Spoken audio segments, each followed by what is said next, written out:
안녕하십니까. 자, 이제 독점 시장 할 차례죠. 그래서 독점에서는 지금 그 특징 있죠. 다른 시장과의 특징을 구분할 수 있는가에 대해서 얘기하는 건데, 대표적으로 여기죠. 우하향의 수요 곡선이다 라는 것은 완전 경쟁일 때는 개별 수요와 시장 수요를 나눴지만, 독점은 개별 수요와 시장 수요가 동일하다 이렇게 보시는 거고, 그 다음에 공급 곡선은 존재해요, 안 해요? 안 합니다. 주어진 가격에 판매를 하는 게 아니라 자기가 원하는 가격에 판매를 하기 때문에 공급 곡선은 존재하지 않고 MC 곡선으로 대체한다 라는 것이죠. 그 다음에 이윤극대화 할 때 요 그래프 그릴 줄 아셔야 되고, 요거 후생손실까지 그림을 그려서 할 줄 아셔야 된다. 독점시장 이따 문제 있을 거고, 그 다음에 단기균형은 어떤 일이든 발생할 수 있지만 장기균형은 반드시 초과설비가 발생한다 라고 했고, 완전경쟁이 아니면 모두 초과설비가 발생한다 라는 것이었습니다. 그 다음에 한계비용 가격설정이나 평균비용 가격설정은 그냥 말로만 돼요. 그래서 한계비용 가격설정은 효율적이지만 손해예요. 평균비용 가격설정은 손실은 없지만 과소생산 비효율적이에요 라는 것이고, 그 다음에 다공장 독점은 공장은 2개, 시장은 하나의 공식을 쓰는 겁니다. 그래서 우리가 다공장 독점하고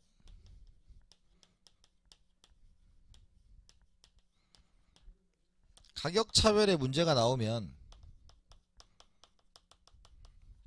다공장 독점은 공장은 2개, 시장은 하나잖아요. 그러면 시장이 하나고 공장이 2개니까 공장은 MC1과 MC2가 있겠죠.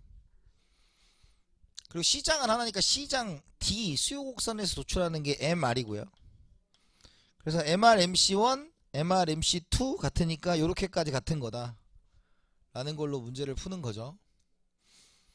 그리고 이거 연립방정식 할 때는 항상 뭐예요? Q1 더하기 Q2는 Q다 이렇게. 그래서 1공장과 2공장이 합하면 시장이다. 그래서 요걸 이용해서 이제 계산 문제를 푸는 거고, 가격차별은 시장이 탄력적인 시장과 비탄력적인 시장이 있고, 공장은 공정기업 하나가 있으니까 MC가 있으면 MR1, MR2가 있다. 그래서 이렇게 갖고 이렇게 같은 거죠. 그러니까 추후적으로는 MRMC, 얘가 이제 추후적으로 이렇게 같아지는 것처럼 얘도 이렇게 같아진다 라는 것입니다. 그리고 이것도 Q1 더하기 Q2는 시장이다. 요걸 이제 가지고 푸는 거예요. 근데 그냥 본질적인 걸 더 많이 냅니다. 이윤국대화량이 얼마큼 되느냐 이런 거 많이 물어보고요. 자, 그 다음에 2부 가격제는 출제하는 게 계산 문제로 소비자 잉여에 해당하는 만큼을 뭘로 받고, 고정요금으로 받고 가입비로 받고, 그 다음에 요 MC에 해당한 높이를 사용요금으로 받는다 라는 거죠. 그래서 고정요금과 사용요금을 구할 수 있습니까? 이런 걸 물어보고요. 그 다음에 가격차별은 1급 가격차별은 말문제로 출제하고 상급 가격차별이 방금 제가 한 거죠. 그 계산 문제로 말문제로 다 출제가 된다. 그래서 독점시장에서는 자주 출제되는 내용들이 독점시장의 이윤극대화, 그 다음에 가격차별, 요 두 가지가 제일 많이 나와요. 그럼 이제 문제를 풀면서 해봅시다. 1. 기업은 완전 경쟁 시장에서는 가격 수용자, 독점 시장에서는 가격 결정자이다 라는 것이죠. 시장에서 정해진 가격을 받아들이느냐 그렇지 않느냐. 두 번째, 독점 기업은 한계 비용과 한계 수입이 일치하도록 생산한다. 그렇죠. 모든 시장의 공통점입니다. 모든 시장의 공통점이에요. 세 번째, 독점 기업의 단기 공곡선은 평균 비용 곡선에서 도출되는 게 아니고 존재하지 않습니다. 그래서 MC로 대체한다 라는 것이죠. 4번, 독점 기업은 공곡선을 갖지 않는다가 되겠고요. 5번, 독점 기업의 한계 수익 곡선의 기울기는 수요 곡선의 기울기의 2배다 라는 거죠. 그래서 지금 예를 들어서 P는 100-Q다 라는 거죠. 그러면 P0Q에서 Q가 빵이면 P가 100이 되겠고요. 이렇게 수요 곡선이 존재한다.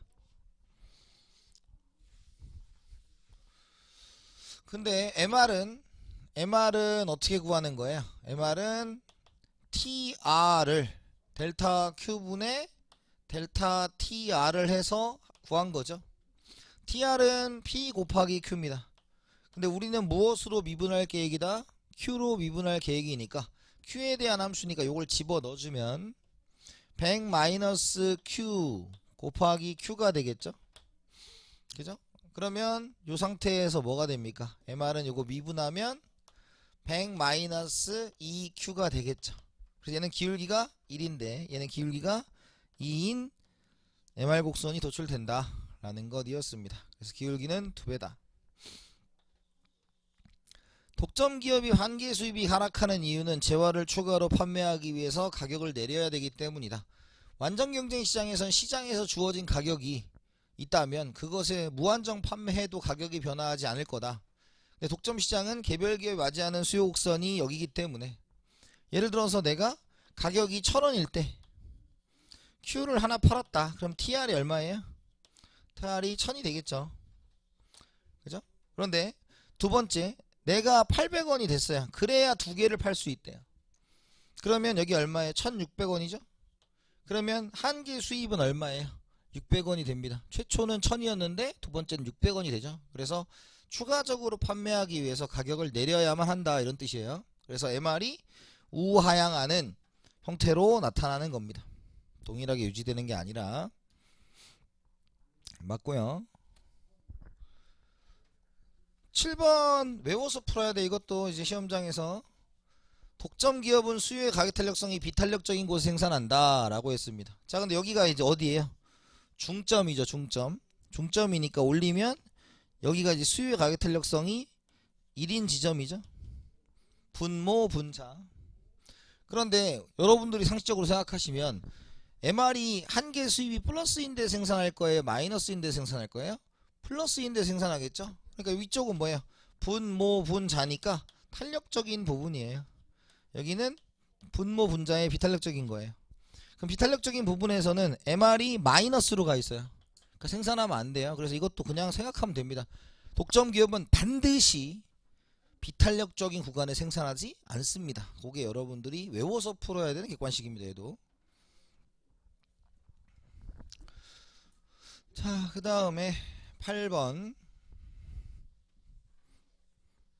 MR을 구하는 방식은 가르쳐 드렸으니까 이것도 그냥 쉽게 갈 수 있죠.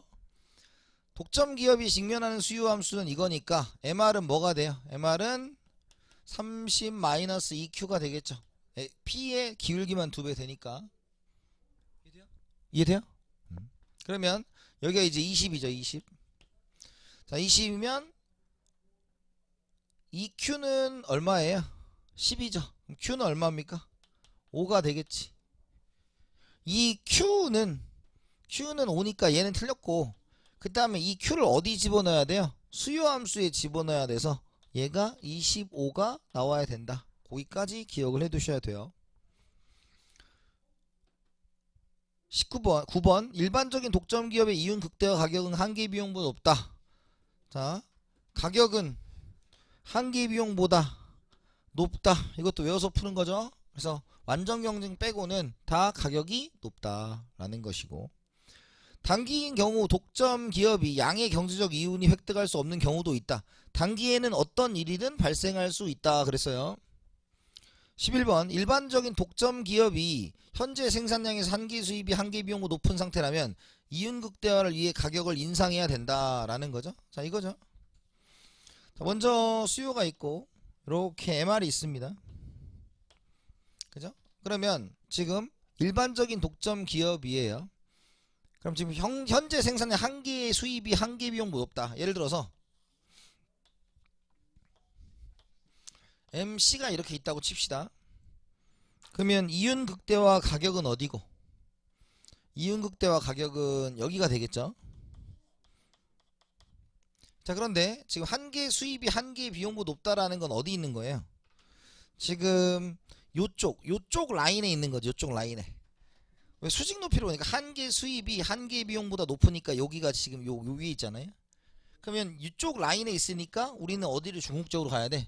Q로 가야 됩니다. 그럼 Q로 가야 된다는 것은 생산량을 늘려야 한다라는 것이죠.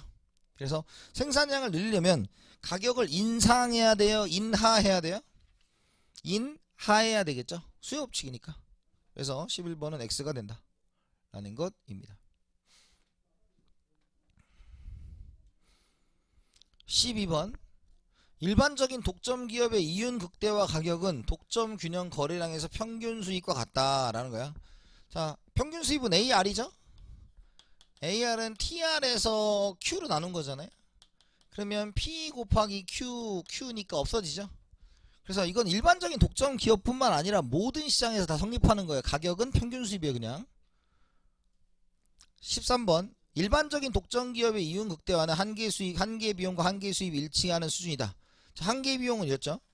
한계 수입은 AR인데 AR이 뭐예요? P였죠. 이렇게잖아. 그럼 이 둘이 같은 데서 일치하는 건 뭐가 돼요? 완전 경쟁 시장이 돼야 되겠죠. 한계 수익, 맞네. 한계 수입이죠. 평균 수입이 아니고. 맞네, 이건. 이거는 뭐, 어느 시장이든 똑같이 성립되는 거니까. MRMC 같은 거. 14번. 시장 간 재판매가 허용되면 가격차별 정책은 성공할 수 있다. 절대로 성공할 수 없죠. 왜? 싸게 사다가 비싸게 팔아먹으면 되니까. X가 되겠고. 1급 가격 차별이 시행되면 재화의 단위에 관계없이 가격이 같게 설정된다. 라고 되어 있습니다. 자, 1급 가격 차별의 정의는 이런 거겠죠. 예를 들어서 수요 곡선이 있습니다. 그리고 이렇게 이제 뭐가 있다? MC가 있다. 이거야. 그러면 이만큼을 사려는 사람한테 요만큼의 지불 용의를 가진 사람한테 이 가격을 받는 겁니다. 이 지불 용이 이렇게. 그래서 완전 정보를 가지고 있는 상황에서 그 수요자가 지불하고자 하는 모든 지불 용의만큼을 다 받는 거예요. 대표적으로 르세라핌 콘서트가 있다. 그러면 10만원, 5만원, 3만원이면 각각의 가격을 지불 용의만큼 받으면 지금 요 해당하는 게 다 뭐가 됩니까? 해당하는 게 소비자 잉여가 되겠죠.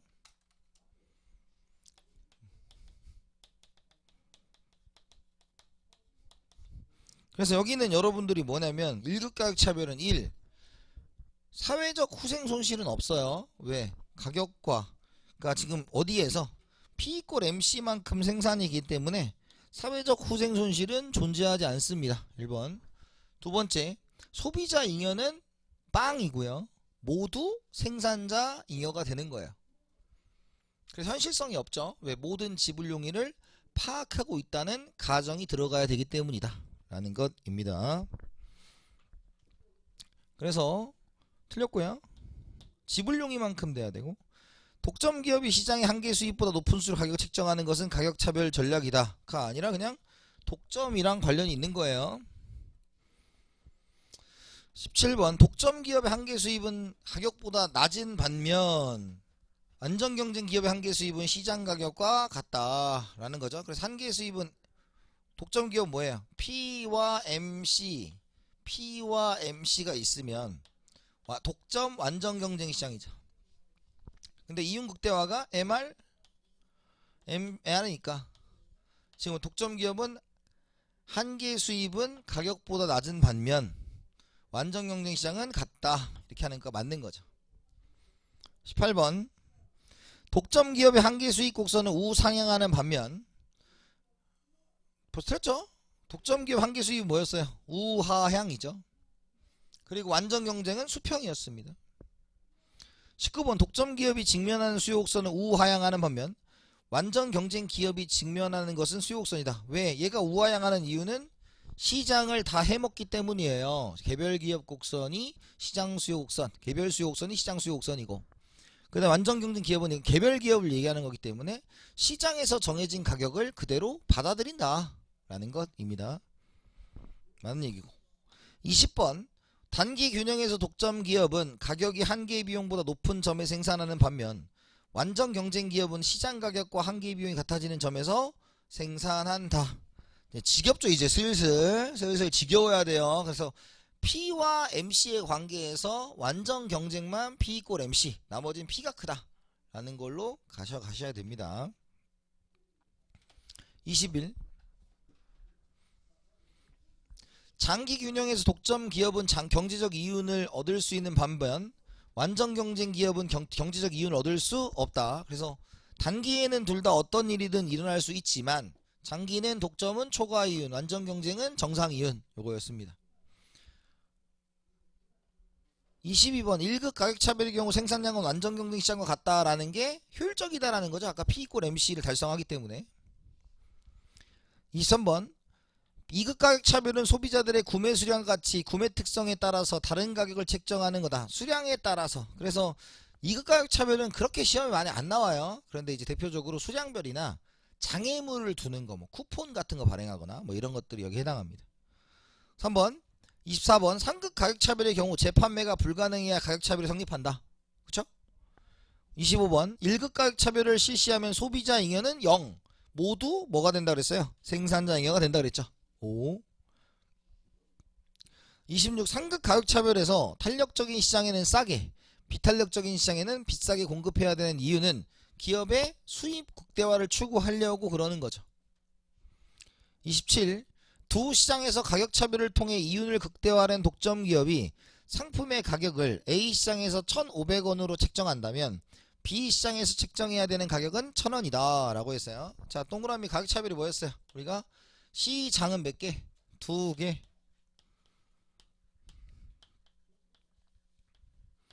공장은 하나. 그죠? 그래서 이렇게 이윤극대화 조건, 이렇게 이윤극대화 조건, 그렇기 때문에 얘가 발생을 한다. 자, 그런데 우리가 이제 뭘 쓸 거냐를 생각할 때 지금 뭐가 없어요? 한 개의 비용의 개념이 없죠, 이 문제에는. 그러면 한 개의 수입만 있잖아. 그렇기 위해서는 이제 뭘 써야 돼? 아모르스 로빈슨 공식을 써야 된다는 거죠. 그래서 MR은 P1 - 수요의 가격 탄력 성분의 1을 사용해야 된다. 그러면 MR1은 뭐가 되겠습니까? 지금 A의 가격을 1,500원으로 책정한다며요? 그럼 1,500원? 1 - 수요의 가격 탄력성이 뭐예요? 3이니까 3분의 1이고, 그 다음에 PB는 1 - 2분의 1이 됐죠? 그죠? 그러면 얘는 지금 얼마입니까? 1,500에 3분의 2가 1,000원이죠, 1,000원. 얘는 빼면 2분의 1이니까 넘어가면 2가 되겠지? 그래서 2,000원이다 입니다. 2,000원. 그래, 틀렸다. 이해됐어요? 그래서 이런 식으로 아모르스 로빈슨 공식을 이용한다 라는 거 체크해 두시면 됩니다. 28번 자연 독점은 규모의 경제가 있을 때 발생할 수 있다 입니다. 규모의 경제는 평균 비용이 감소하는 것을 규모의 경제라고 합니다. 그래서 자연 독점은 자연스럽게 독점이 된 거예요. 그 말은 이 기업이 워낙 잘 만들고 싸게 만드니까, 대량 생산하니까 다른 기업이 못 들어온다는 뜻이거든요. 맞는 얘기입니다. 자연 독점 발생 시 평균 비용은 한계 비용보다 크다. 자연 독점이 발생하면 A, C가 떨어진다 그러는 거죠. 그럼 M과 A 중에서 누가 커야 떨어지겠어? A가 커야 떨어지겠죠? 그런 얘기예요. 그냥 뭐 복잡한 얘기가 아닙니다. 그래서 우리가 평균 비용이 떨어지려면 MC와 AC 중에서 AC가 더 커야만 떨어진다, 이런 얘기예요. 자, 생산량 증가에 따라 한계 비용은 반드시 하락한다. 뭐 이거는 알 수가 없죠.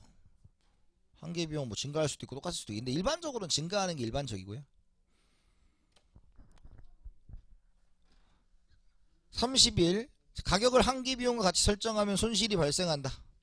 자, 이걸 우리가 뭐라 그랬어요? 한계 비용 가격 설정이라고 합니다. 자, 한계 비용 가격 설정은 이렇게 LAC가 있다. 그래서 규모의 경제가 발생을 하는 거예요.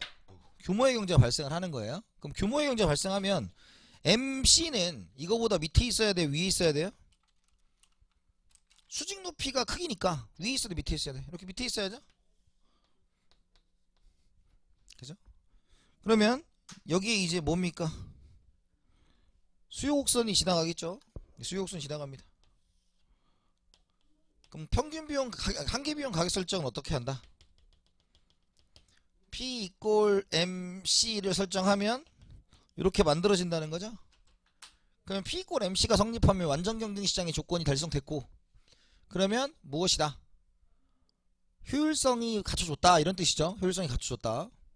자, 그런데 이걸 이렇게 올려보니까 이렇게 올리면 여기가 AC죠? 지금 상황이 P하고 AC 중에서 일단 그래프는 그릴지 몰라도 아무 상관없어요 여러분. 이거 그리지 마 눈으로 보셔도 돼요. 그래서 제가 외우라는 두 줄 외우면 돼. 그래서 제가 다른 분들하고 차이점이 뭐냐, 자꾸 쓸데없는 그래프를 너무 안 그려도 돼. 이 문장이 그냥 말로 이해됐으면 끝나는 거예요 그냥. 자 봐요. 그러면 이제 지금 이런 상황이잖아. 가격과 예죠. 그럼 양변에 뭐야, TR 곱했잖아. TR 아니 Q를 곱해. 그럼 똑같죠? 그잖아. 그러면 어떤 일이 발생하는 거예요? 얘는 TR이고 아니 여기 반대지. 이렇게 되는 거죠. TR이고 얘 TC 아니야. 그럼 이익이에요 손해예요? 손해지. 왜? 이거 버는 돈 쓰는 돈. 그러니까 여러분들 아까 우리 그래서 아까 해줬잖아요. 한계비용 가격 설정은 그림은 그릴 줄 몰라도 되는데 1. 한계비용 가격 설정은 P 이꼴 MC를 달성했으니까 효율적인데 2. 손해예요 이런 뜻이에요. 이해가요? 그럼 평균비용 가격 설정은 뭐냐, P 이꼴 AC가 달성된 거예요. 그럼 손해는 있어요 없어요? 없죠. 하지만 한계비용 가격 설정이 아니잖아. 그러니까 얘 뭐예요? 과소 생산되니까 손실이 발생한다. 이 두 줄입니다. 그냥 뭐 이걸 그래프를 그려서 그림을 그리고 뭐 계산 문제가 있고 이런 문제는 없어요. 근데 이 두 줄은 외워야 된다. 한계비용 가격 설정은 효율적이지만 손해예요. 요건 외워야 돼요. 그 다음 평균비용 가격 설정은 손실은 없지만 비효율적 과소생산입니다. 요 두 줄은 외워야 된다고. 그러면 문제를 푸는데 지장이 없고, 특히 얘네들이 시험에 나온다면 이 두 줄에서 그냥 답이 있어요. 두 줄에 거의 답이 있어요. 32번. 그래서 얘는 이제 맞죠? 32번 1급 가격차별 시 소비자 잉여는 0보다 크다. 소비자 잉여는 0보다 커요 안 커요? 1급 가격차별 시 빵이죠. 빵 틀렸고. 그 다음에 1급 가격차 사중 손실은 없죠? 그렇기 때문에 이거 또 오해하면 안 되죠. 효율성과 공평성은 전혀 관계없는 개념이다. 2급 가격 차별의 대표적인 예로 영어 간에 조조 할인이 있다 라고 했습니다. 조조 할인 따위? 없어요. 이거 3차 3급 가격 차별이고. 3급 가격 차별 시 한 시장의 한계 수입은 다른 시장의 한계 수입보다 크다. 아까 뭐라 했어요? MR1, MC, MR2, MC, MR1, MR2 같아야 되죠? 틀렸다. 같아야 돼요. 그래서 제가 기본 강의 때 맨날 강조하는 게 그거였어요. 다공장 독점은 공장은 2개, 시장은 하나. 그러니까 MC1, MC2는 MR이다 이거고, 가격차별은 시장은 2개, 공장은 하나. 그러니까 뭐예요? MR1, MR2는 MC다. 이것만 갖고 문제 다 풀 수 있습니다. 자, 36. 3급 가격차별 시 수요의 가격 탄력성이 상대적으로 작은 시장에 더 높은 가격이 설정된다. 그러니까 비탄력적이면 가격이 당연히 뭐야 돼요? 높아야 된다 라는 것이죠. 맞는 얘기네요. 37번 놀이공원 입장료가 성인 5만원, 청소년 3만원인 것은 가격차별의 사례다. 왜? 청소년은 가격에 민감하다 둔감하다? 민감하다. 그러니까 싸게 주고 성인은 둔감하다 라는 거죠. 38번 주간 근무자의 수당은 1만원, 야간 근무자의 수당은 1만 5천원인 것은 가격차별의 사례가 아니라 이건 뭐예요? 보상적 임금격차라고 해요. 왜냐면 좀 힘든 일에 조금 더 높은 급여를 주는 게 당연한 거 아니냐 이렇게 가는 겁니다. 39번 독점 이윤에 대해서 30%의 세금을 부과하면 가격은 줄고 생산량은 줄고 가격은 올라간다 라고 했는데, 이걸 우리가 뭐라고 한다? 이윤세라고 합니다. 자, 이제 뒤에 나오는 건데 우리가 파이는 TR-TC가 되겠죠. 그럼 이윤 극대화는 여기서 뭐가 MR이랑 여기서 MC를 도출해서 같다고 놓은 거잖아. 그럼 기업한테 무엇을 부과하면 TC에 부과를 하면, 우리 한계비용에 부과를 하면 생산량의 변화가 와요 안 와요? 옵니다. 그런데 이윤세라는 것은 이윤 극대화를 생산하는 이윤이 구해졌잖아. 구해진 다음에 여기에 텍스를 부과하는 거죠. 그러면 떠넘길 타이밍을 뭐였어요? 놓쳤어요. 그냥 다 생산하고 가져가는 거니까. 그래서 이윤세는 100% 기업 부담이고 MRMC에 영향을 주지 않아요. 그래서 얘는 X입니다. X. 이윤세는 100% 기업 부담이다 라고 보시는 거예요. 그래서 생산량과 가격에 영향을 주지 않습니다. 이유는 떠넘길 타이밍을 놓쳤기 때문에. 자, 그 다음에 40번 규모에 대한 수학체증인 공공서비스 공급을 줄일 경우 한계비용 가격 설정으로 요금을 설정하면 공급되는 공공서비스의 양은 효율적이다. 느낌 맞죠? 한계비용 가격 설정은 뭐라고요? 효율적이지만 손해예요. 그 맞는 얘기고. 41번도 뭐예요? 한계비용 가격 설정으로 요금을 설정하면 공공서비스 생산한 기관은 이윤을 창출할 수 없다. 한계비용 가격 설정은 뭐였어요? 손해죠? 그러니까 이윤을 창출할 수 없어요. 42번 평균비용 가격 설정으로 요금을 결정하면 공공서비스 양은 비효율적이다. 맞죠? 그래서 평균비용 가격 설정은 손실은 없지만 한계비용 가격 설정이 아니니까 비효율적이다. 규모에 대한 수학 체증일 때 평균비용 가격 설정으로 요금을 결정하면 공공서비스 생산하는 기관은 이윤을 창출할 수 있다. 있어요? 없어요? 없다. 여기도 뭐 정상이윤이니까. 44번 규모에 대한 수학체증인 공공서비스 공급일 경우 이부가격 제도라는 기업의 손실 규모를 줄이기 위해 도입된다. 이게 뭐냐면 우리가 한계비용 가격 설정을 하면 효율적인 생산량이 만들어진다는 걸 우리가 알았어요. 그런데 반드시 뭐가 발생했어요? 기업에 손실이 발생했죠. 그 손실을 막기 위해서 이부가격제 고정요금을 부과하는 게 포인트입니다. 그래서 44번은 맞는 거 한 거예요. 자, 45번 사용료를 한계비용에 일치시키기만 하면 가입비의 크기는 효율적인 자원 배분에 영향을 미치지 않는다. 근데 가입비가 너무 커버리면 사람들이 사용하겠어요? 안 하겠어요? 안 하겠죠. 그래서 45번은 X 처리가 된 겁니다. 자, 그래서 여러분들한테 시험 문제 어떤 거 나온지 아시겠죠? 그래서 첫 번째가 시장의 종류 구분하는 문제에 대한 거. 그래서 1번부터 한 10번까지? 뭐 이 정도가 이제 다른 시장하고 비교하는 거고. 그 다음에 두 번째가 거기 있죠. 그 22번부터 27번까지가 이제 가격 차별 관련한 얘기. 그 다음에 뭐 이부가격제나 한계비용 평균비용 가격 설정은 참고하시고 뭐 그걸 자주 내지는 않아요. 그래서 두 가지 정도로 보시면 되고, 다공장 독점은 되게 매력적이긴 하지만 엄청 잘 나오는 건 아니에요. 그러니까 다공장 독점보다는 가격 차별 쪽에 훨씬 더 공부를 많이 하시는 게 좋습니다. 자, 그 다음에 독점적 경쟁 시장이죠. 독점적 경쟁 시장은 뭐 계산 문제는 없다고 보시면 돼요. 계산 문제는 거의 없고 그냥 말 문제 정도만 있다라는 것입니다. 바로 갈게요. 얘는 1번 장기 균형에서 개별 기업의 이윤은 완전 경쟁 시장과 독점적 경쟁 시장이 동일하다라는 겁니다. 동그라미가 뭐예요? 장기 균형이죠. 장기는 완전 경쟁 시장도 정상이윤, 독점적 경쟁 시장도 정상이윤이 됩니다. 맞아요. 두 번째, 독점적 경쟁 시장은 기업은 차별화된 상품을 생산함으로써 어느 정도 시장 지배력을 갖는다. 동그라미가 독점적이라는 말이죠. 독점적이라는 말은 이질적 상품을 이야기한다 라는 것입니다. 그래서 맞는 거고요. 3번 독점적 경쟁 기업 간의 경쟁이 판매 서비스 광고 등의 형태로 일어날 때 이를 비가격 경쟁이라고 합니다. 네 번째, 독점적 경쟁 기업은 독점 기업과 마찬가지로 과잉 설비를 갖지 않는다. 완전 경쟁을 제외한 모든 기업은 과잉 설비, 초과 설비를 가져요. 틀렸고요. 5번 독점적 경쟁 기업의 상품은 독점 기업의 상품과 달리 대체재가 존재하겠죠. 맞습니다. 6번 독점적 경쟁 시장은 진입장벽이 존재하지 않기 때문에 기업의 진입과 퇴출이 자유롭습니다. 동그라미가 경쟁이니까 그렇죠.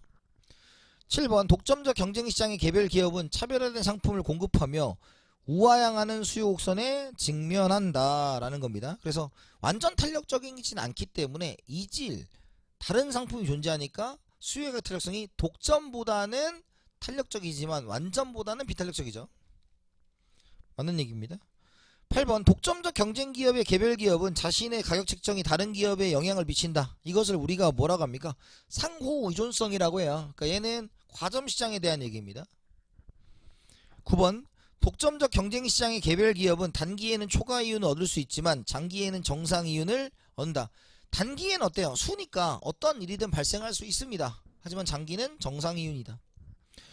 10번 독점적 경쟁 시장의 장기 균형에서는 상품의 가격이 장기 한계 비용 곡선보다 높은 수준에서 결정된다 라는 거예요. 그래서 장기 균형에서는 높은 수준에서 결정된다. 당연히 가격이 어때요? 장기 한계 비용보다 높은 수준이다. 맞아요, 틀려요? 맞죠? 모든 시장이 그렇다고요. 완전 경쟁을 빼고는 P 이꼴 MC가 성립하지 않으니까. 11번 독점적 경쟁의 장기 균형에는 초과 설비가 관측된다. 그쵸? 완전 경쟁이 아니면 다 그렇다. 12번 독점적 경쟁의 경우 평균 비용에 근거한 가격 책정이 일반적이다 라고 했는데 P하고 A, C가 있잖아요. 그럼 이렇게 가격을 책정하면 뭐예요? 정상 이윤이에요. 근데 이거보다 남겨 먹어야 될 거 아니야. 그러니까 아니다 하는 거예요. 당연히 모든 시장의 가격 책정의 기준은 이윤 극대화 조건으로 MR, MC가 같아야 합니다.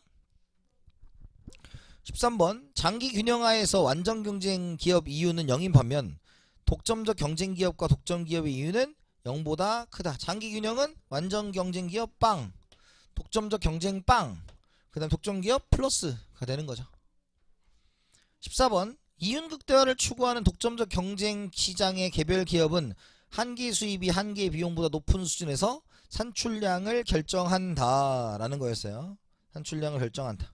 그래서 MR과 MC가 같아야 되겠죠. 그죠? 뭐 이거는 아무 상관이 없는 거죠. 모든 시장은 이윤 극대화 조건이 MR, MC다. 15번 이윤 극대화를 추구하는 독점적 경쟁 시장의 개별 기업은 한계 수입이 가격보다 낮은 수준에서 산출량을 결정한다. 자, P와 MC가 어떻게 된다고 이렇게 된다 그랬죠? 이윤 극대화 조건은 요거였죠? 당연히 한계 수입이 가격보다 낮은 수준이다. 맞는 거죠. 그럼 이거 엄청 말장난 하잖아요 지금. P 꼴 MC가 완전 경쟁, 나머지는 P가 크다. 그 다음에 MRMC가 이윤 극대화 조건이다. 집어넣고 그 다음에 P 대신에 뭘 써도 상관없다. AR 한계 수입을 써도 평균 수입을 써도 상관없다라는 거. 그 말장난이 엄청 잘 나오는 거예요.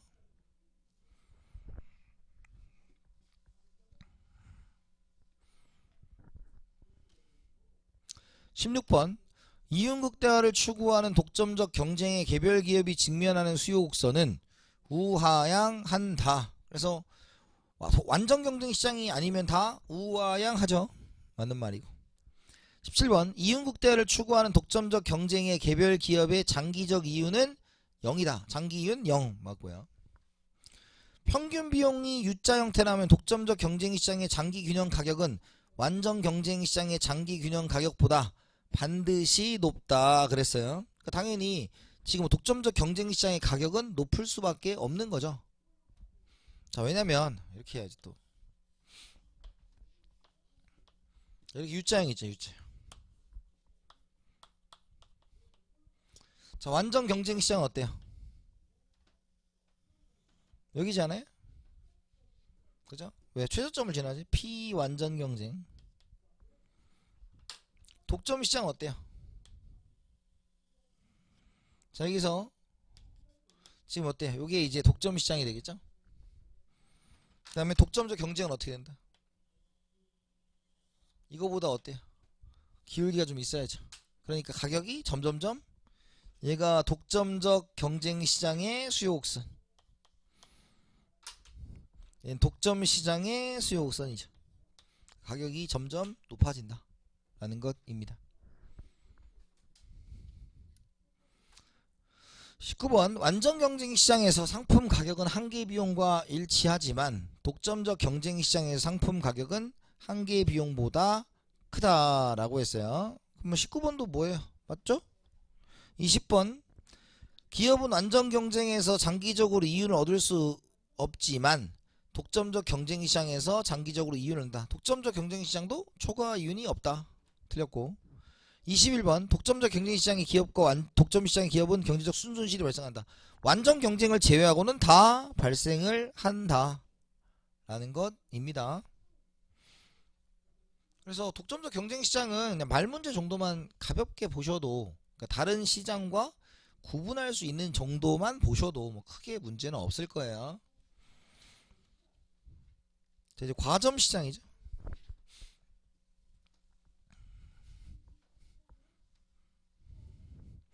자, 과점시장인데 과점시장에서 우리가 이제 시험 문제 나오는 건 딱 두 가지죠. 두 가지.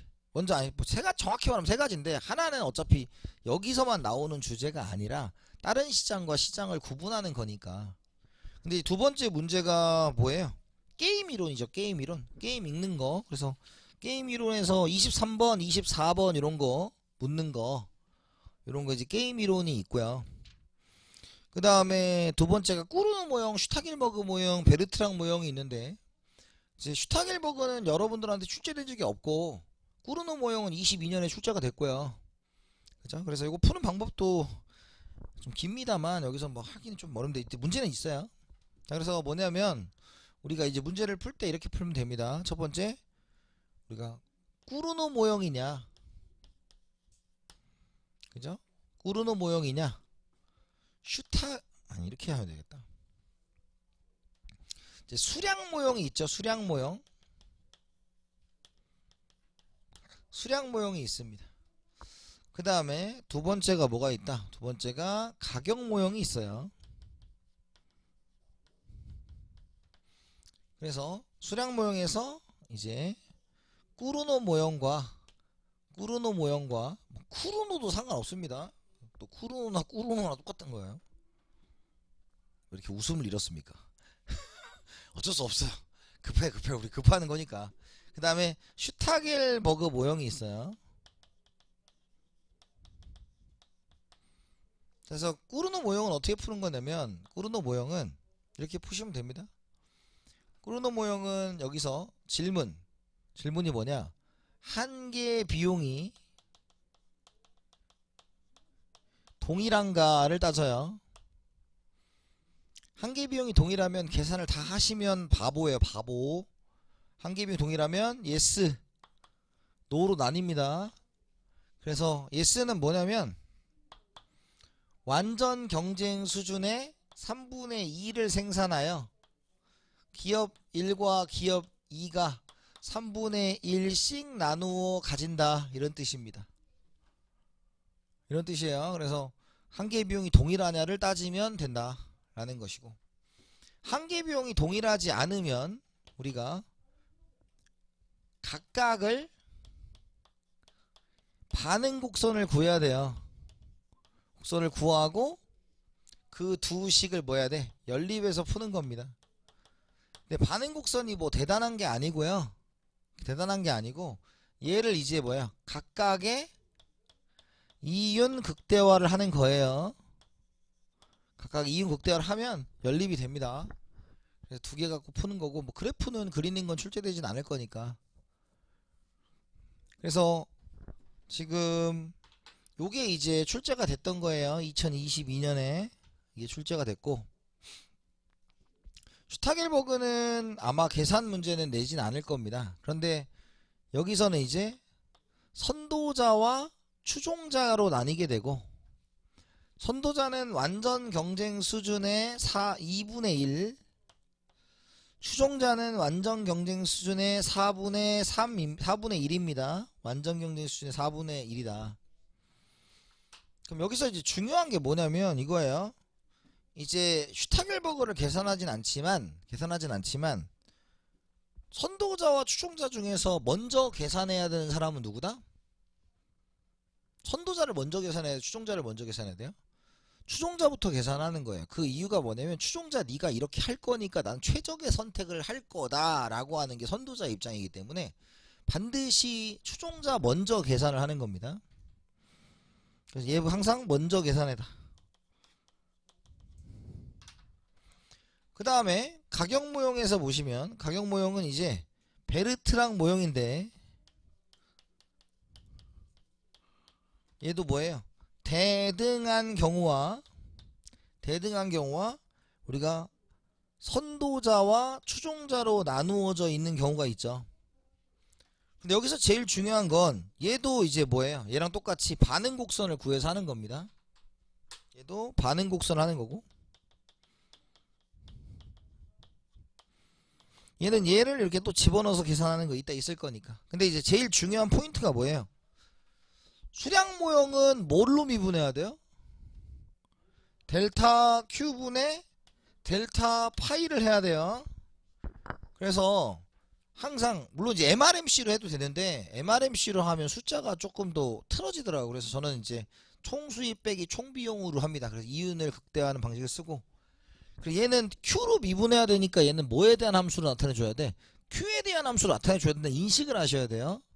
얘는 델타 P분의 델타 Q니까 델타 파이니까 얘는 뭘로?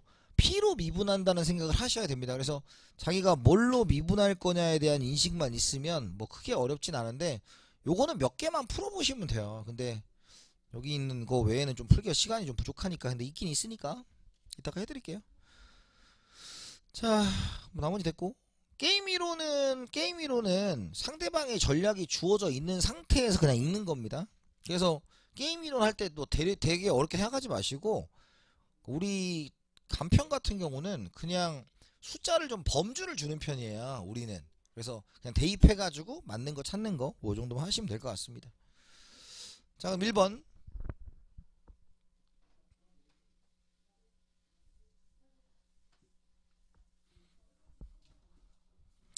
두 기업이 특정 시장을 50대 50으로 양분하고 있으면 허쉬만 허핀달 지수의 독과점은 5천이다 그랬는데, 허쉬만 허핀달 지수는 HH 지수 뭐 이렇게 가지고 점유율을 그냥 제곱해서 더하는 거예요. 그죠? 그러면 2500 더하기 2500이니까 뭐가 됩니까? 5000이 되죠? 1번은 맞습니다. 뭐 자주 나오진 않아요. 그러니까 참고하시면 돼요. 두 번째, 굴절 수요 곡선은 과점 가격의 경직성을 설명한다 라는 겁니다. 그래서 이런 거예요. 자, 어떤 시장이 있다. P형 Q가 있다. 근데 가격이 P0에 있었다. 근데 A라는 기업과 B라는 기업이 있는데, 이 A라는 기업에 대해서 한번 생각을 해보자. 그럼 A가 만약에 가격을 올리면 둘이 똑같은 물건을 팔고 있어요. 그럼 A가 가격을 올리면 B는 가격을 올릴까요? 가만히 있을까요? 가만히 있겠죠. 그러니까 A가 가격을 올리는 순간 B의 수익량은 확 빠집니다. 그죠? 그래서 탄력적이게 되는 거죠. 자, 그런데 다시 한번 말씀드리면 이제 얘가 이제 가격을 뭐해요? 낮춥니다. 그럼 얘는 가격을 유지하겠죠. 근데 얘가 이제 가격을 내려요. 그러면 똑같은 상품이니까 B는 바보가 아닌 이상 가격을 뭐 해야 돼? 같이 내려줘야 돼요. 그러니까 얘가 가격을 내린 효과는 봐요, 못 봐요? 못 봐요. 그러니까 비탄력적이에요. 그래서 이게 이제 굴절 수요 곡선입니다. 굴절 수요 곡선. 자, 굴절 수요 곡선이니까, 자, 이 노란 선에 따라가는 뭐가 있겠다? 노란 MR이 존재하겠죠? 그죠? 그 다음에 파란 선을 따라가는 파란 뭐가 있어요? MR이 존재하겠죠? 그럼 결론적으로 MR을 연결하면 요렇게 되고 요렇게 되니까 지금 불연속적인 면이 나타난다, 나타난다? 나타난다. 그 안에서 MC가 MC1이 되든 MC2가 되든 이윤 극대화량에서 가격은 뭐예요? P0가 되는 거죠. 그래서 가격의 경직성을 의미합니다. 많이 안 나와요. 이것도 너무 스트레스 받지 마세요. 이렇게 막 되게 많이 나온 주제는 아니다. 근데 설명해드린 거예요. 설명해드린 거예요. 많이 나온 주제 아니다. 그래서 1번, 2번 굴절 수요 곡선은 과점 시장의 경직성을 설명하는 거 맞죠? 그 다음에 3번 굴절 수요 곡선의 한계 수익 곡선에는 불연속한 면 부분이 있다. 있죠? 굴절 수요 곡선은 원점에 대해서 볼록한 모양을 간다. 볼록이에요, 오목이에요? 쑥 들어갔죠? 오목입니다. 굴절 수요에서 한 기업이 가격을 내리면 나머지 기업들도 같이 내리려고 한다. 그 이유는 나의 시장 점유율을 뺏기는 게 싫으니까.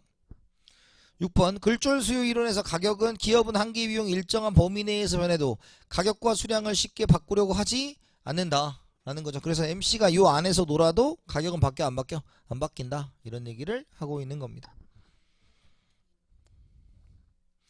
7번 수의지 굴절 수요에서는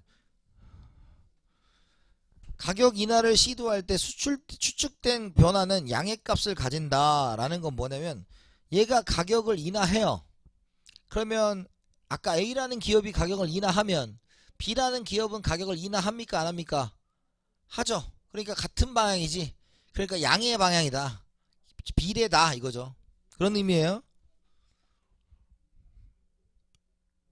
자, 8번 꾸르노 모형에서는 산출량의 추측된 변화가 0이라고 가정한다 라는 건 뭐냐면 꾸르노 모형은 꾸르노 내시 균형입니다. 그럼 내시 균형의 가장 기본은 뭐냐면 제가 보를 낸다고 쳐요. 그럼 보를 낸다고 치면 여러분들은 뭐 낼 거야? 가위를 내겠죠. 찌를 낼 거 아니야? 근데 찌를 내는데 갑자기 이런 생각을 하면 안 된다는 거죠. 근데 갑자기 호성이가 보자기를 주먹으로 바뀌면 어떻게 될까? 그 내시 균형의 정의가 아니에요. 내시 균형은 그냥 상대방이 보로 이렇게 내면 그냥 나는 찌를 내는 가위를 내는 게 가장 합리적이다라는 것에 끝나는 거지. 상대방이 어떻게 변할 거다라는 건 여러분들 단계에서 할 게 아닙니다. 그래서 추측된 변화가 0이다. 변화 없다. 그냥 네가 이렇게 했으면 그 끝이에요. 9번 꾸르노 모형과 베르트랑 모형은 모두 동질적인 상품의 판매를 전제로 한다 라는 것이죠. 다른 상품은 어디로 가야 돼? 독점적 경쟁시장으로 가는 게 맞겠죠. 10번 꾸르노 경쟁에서는 각 기업이 상대방의 한제 가격을 주어진 것으로 가격을 결정하는 방식이다. 꾸르노 모형은 가격 모형이에요? 수량 모형이에요? 수량 모형입니다. 그래서 수량을 주어진 것으로 보는 거예요. 그러니까 이런 것들이 오히려 더 잘 나와요. 왜?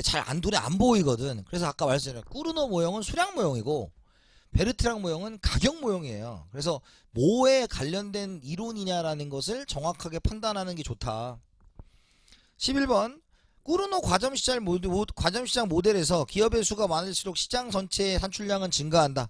자, 꾸르노가 아까 전체 완전 경쟁 시장의 3분의 2를 생산한 거잖아요. 아까 그렇게 적어줬어. 네, 그렇게 적어줬어요. 근데 그건 뭐예요? 기업이 두 개이기 때문에 그래요. 그래서 논리는 n 플러스 1분의 n이에요.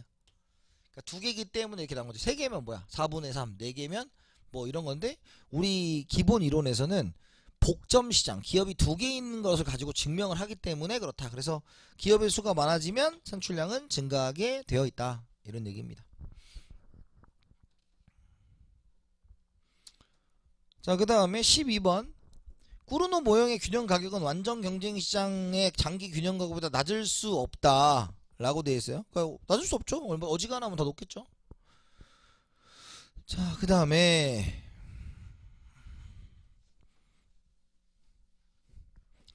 자, 요 13번으로 13번으로 그걸 해드릴게요. 자, 보세요. 자, 먼저 지금 여기 보니까 꾸르노 복잡 모형의 시장 수요 곡선이 이렇게 돼 있잖아. 그죠? 그럼 이제 FM 방법으로 푸는 건 FM 방법은 아까 우리 적어드렸을 때 뭐라고 했냐면 한계 비용이 다른 경우에 반응 곡선을 구하라 그랬잖아. 그럼 먼저 제가 얘는 지금 한계 비용이 같지만 반응 곡선이 뭔지 하는 방법을 가르쳐 드릴게요. 자, 먼저 우리가 반응 곡선으로 구하면 자, 1번이 기업이 뭡니까? 기업 1의 반응 곡선을 가지고 해볼게요. 자, 기업 1은 지금 뭐냐면 한계 비용이 30으로 일정하죠. 그죠? 그러면 파이는 TR-TC 그쵸? TR-TC잖아.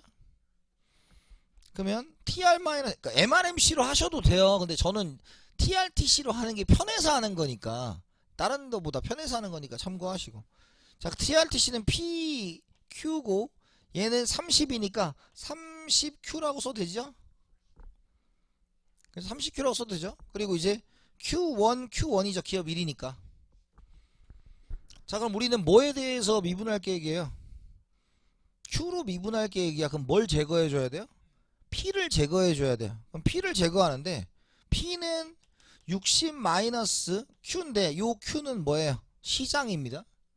시장이니까 P는 60 마이너스 Q1 더하기 Q2로 이렇게 분리해 쓸 수 있지 않겠어요? 그죠? 그러면 다시 쓰면 얘는 어때요? 60 마이너스 Q1 마이너스 Q2 그죠? Q1 빼기 30 Q1이죠. 자, 그 됐어요? 그럼 이제 뭐 해야 돼? 이응국 떼야 되니까 델타 Q 1분의 델타 파이 1을 해주면 되겠죠. 그럼 어때? 60 마이너스 2Q1 마이너스 Q2 마이너스 32 빵이죠. 이게 빵이니까 이응국 떼하니까. 아, 이거 또 쓰기로 해서 60Q 미분하면 60이고 60Q1 제곱이니까 2Q1이 되고 미분하면 Q1 Q2니까 Q1 없어지고 Q2만 남았다 이렇게 쓴 거예요. 그냥 됐어요? 자, 그럼 반응 곡선은 이제 요게 반응 곡선이에요. 근데 반응 곡선 엄밀히 그리면 얘가 이제 Q2고 Q1이고 뭐 이렇게 그래가지고 만나는 거 찾는 건데 그딴 걸 시험장에서 그릴 필요가 없어요. 그잖아. 여러분들한테 구르노 곡선의 반응 곡선을 그리시고 뭐 설명하라 이거 아니잖아요. 그러니까 우리 그냥 이거 그러니까 나중에 이제 요거는 Q1에 대해서 풀고 나타내주면 대열편수 그리면 되는 거니까 그건 뭐 중요한 건 아니고 논리는 그렇다. 자, 그 다음에 두 번째 기업 2도 마찬가지죠. 그러면 파이 2는 TR2 마이너스 TC2니까 얘도 P 대신에 저거 집어넣으면 60 마이너스 Q1 마이너스 Q2 Q2 마이너스 30 Q2 이렇게 되는 거잖아요. 다시 얘도 마찬가지로 델타 Q2 분의 델타 파이 2는 0이다. 그죠? 그래 저는 다 이걸로 통일한다 그래서 또 나중에 선생님 왜 이렇게 편미분 아닙니까? 막 라운드 왜 안 씁니까? 그러지 마요. 나 이걸 통일한다고 왜 우리 객관식이니까. 그럼 얘 어때요? 60 마이너스 Q1 마이너스 2 Q2 마이너스 30은 뭐예요? 0 됐어요? 자, 그럼 저거 정리하면 어떻게 돼요? 2Q1 플러스 2Q2는 얼마입니까? 30이죠? 이거 두 개만 넘겼어요 그냥. 그죠? 얘도 마찬가지. 이거 두 개만 넘기면 Q1 플러스 2Q2 Q1 아니지 여기 Q1이지 여기 2Q2는 30이죠? 그죠? 그러면 자, 위에 거 곱하기 2에서 내려올게요. 그러면 4Q1 플러스 2Q2는 60이니까 빼면 3Q1은 얼마예요? 마이너스 30이죠. 그럼 Q1은 얼마? 10. 여기 10 집어넣으면 뭐야? 10. 이렇게 하는 거라고. 이게 FM 방법이에요. 근데 이 방법은 언제 쓰냐면 한계 비용이 다를 때 쓰셔야 돼요. 그럼 이걸 왜 이렇게 할 필요가 없느냐? 자, 아까 우리가 한계 비용 일정할 때 어떻게 했어? 완전 경쟁 수준을 구하라 그랬죠. 그러면 P 이꼴 우리가 지금 P 이꼴 MC가 완전 경쟁 수준이잖아. 그럼 저기 보면 60 마이너스 Q는 완전 경쟁이 뭐야? 30이니까 따라서 Q는 얼마예요? 20이죠. 아니 30이죠. 30이잖아. 그 완전 경쟁의 3분의 1을 생산하면 얼마예요? 20개. 그걸 이제 3분의 1씩 나눠보면 10개 10개라고 그렇게. 이걸 다 할 필요가 없어요. 한계비용이 같으면 이걸 할 필요가 없어요. 한계비용이 다르면 이 과정을 거치셔야 된다고. 왜? 거기에는 뭐가 다를 거니까 요 TC가 다를 거니까. 이 TC가 다를 거니까 한계비용이 다른 경우에는 이걸 다 해주셔야 되고, 한계비용이 동일하면 이걸 하는 순간 안타까운 거 안타까운 거죠. 안타까운 하는 거 아니에요. 한계비용 같으면. 이해됐습니까? 그래서 지금 어때요? 전체량이 얼마예요? Q1이 10, Q2가 20, 전체가 뭐예요? 20이죠? 그럼 여기다가 20 집어넣으면 가격이 얼마야 된다? 40이어야 된다. 그래, 맞는 얘기입니다. 이해됐어요? 14번 베르트랑 모형에서는 가격의 추측된 변화가 1이라고 한다라는 겁니다. 1이란 건 추측된 변화가 있다는 거죠. 얘도 그런 거 없어요. X.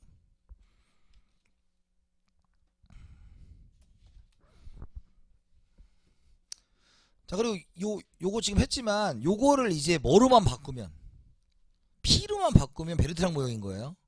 베르트랑 모형에서는 여기서 우리가 꾸르노 모형이니까 Q와 P와 Q가 있잖아. 그럼 뭘 바꿔서 얘를 제거해서 Q로 바꿔주라 했죠. 그러면 베르트랑 모형은 얘를 뭘로만 바꾸면 돼? P로만 바꾸면 되죠. P로 미분할 거니까.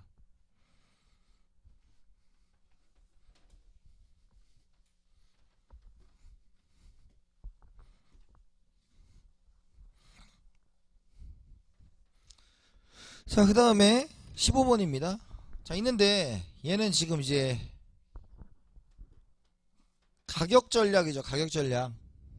근데 얘는 뭐예요? 기업 1이 먼저 가격을 책정하고 기업 T는 이를 관찰한 후 가격을 정한다.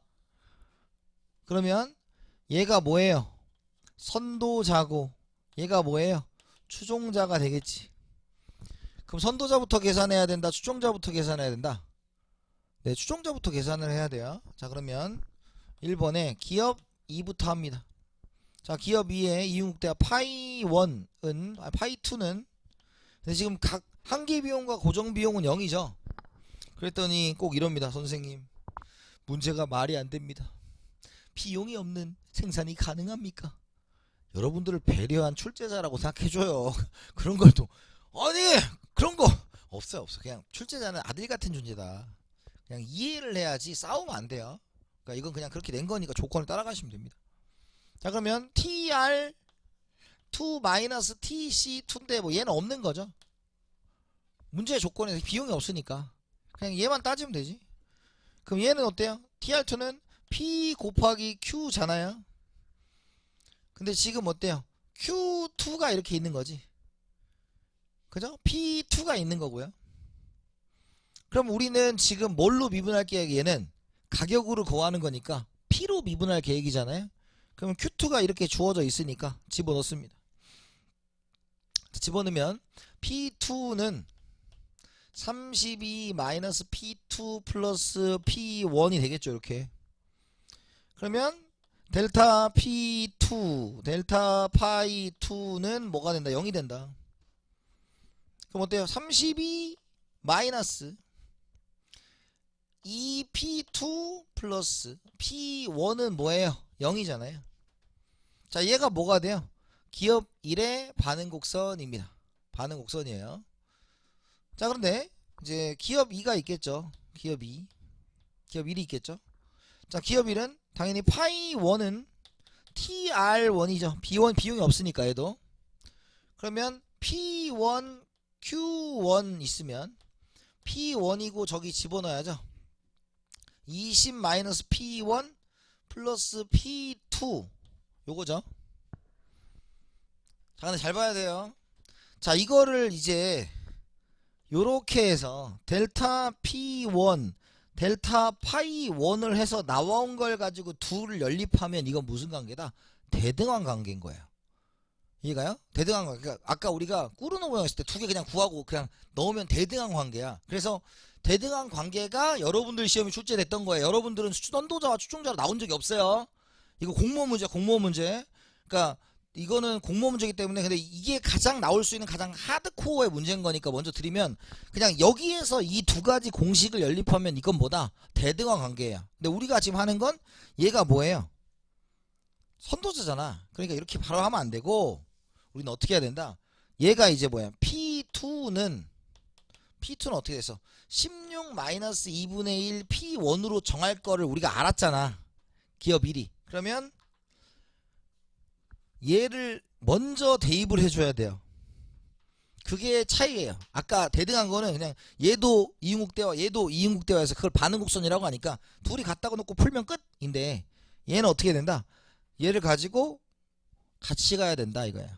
그러면 P1을 P2를 대입하면 P1 20 마이너스 P1 플러스 16 플러스 2분의 1 P1이니까 얘는 36 P1에 36 마이너스 2분의 1 P1이 되겠죠.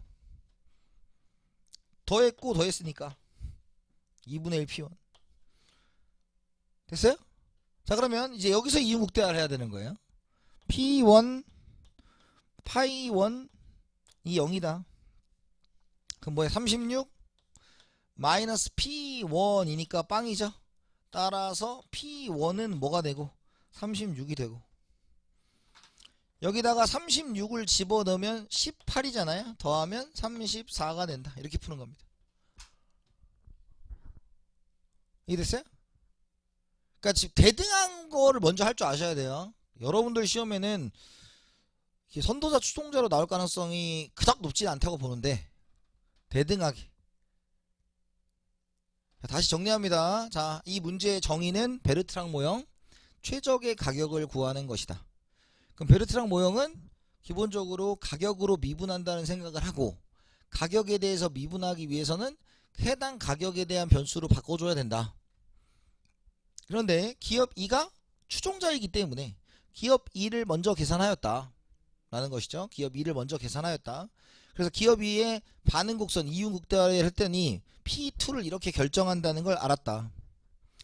그래서 선도자인 기업 1이 이윤극대화를 하려고 했는데, 기업 2가 나온 걸 반영해야 되니까, 왜 자기가 반영해서 최적의 선택을 할 거니까, 반영해서 요거에 여기 지금 P2 자리 여길 집어 넣으면 요렇게 정리가 되더라.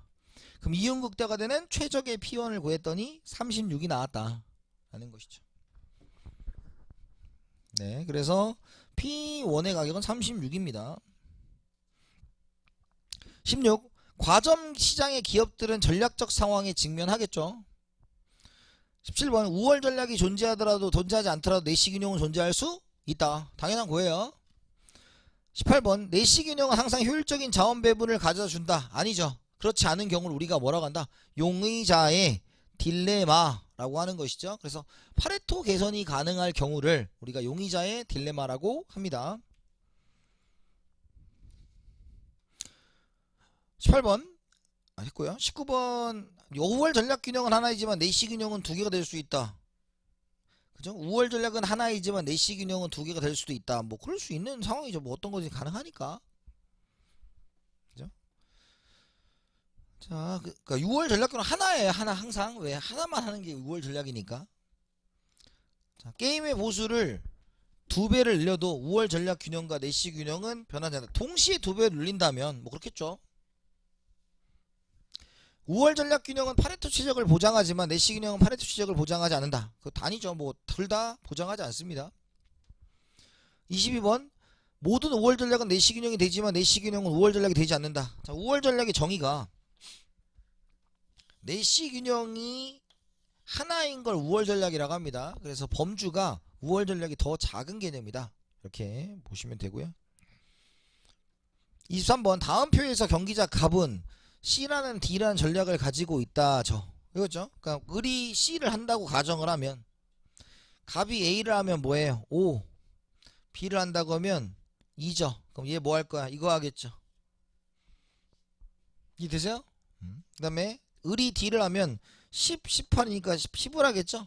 그러면 갑은 A가 5월 전략입니다. 그 다음에 두 번째로 을을 보시면 갑이 A면 15, 10이니까 이거 할 거고, 요거 하니까 요거 하겠죠. 그죠? 그럼 결론적으로 을도 C가 5월 전략이고, 둘이 만나는 얘가 뭐가 돼요? 5월 전략 균형이 되는 것이죠. 그죠? 근데 파레토 효율적이라는 것은 뭐예요? 파레토 개선이 불가능하다는 뜻이고, 파레토 개선이 불가능하다는 뜻은 한 명이라도 감소하는 사람 없이 누군가가 증가하는 건데, 지금 어때요? 이쪽으로 가면 누가 감소해? 을. 이렇게 가면 둘 다. 이렇게 가면 뭐예요? 둘 다. 그러니까 파레토 개선이 가능하다 불가능하다? 불가능하니까 파레토 효율적이다. 이렇게 보는 겁니다. 맞는 얘기고요.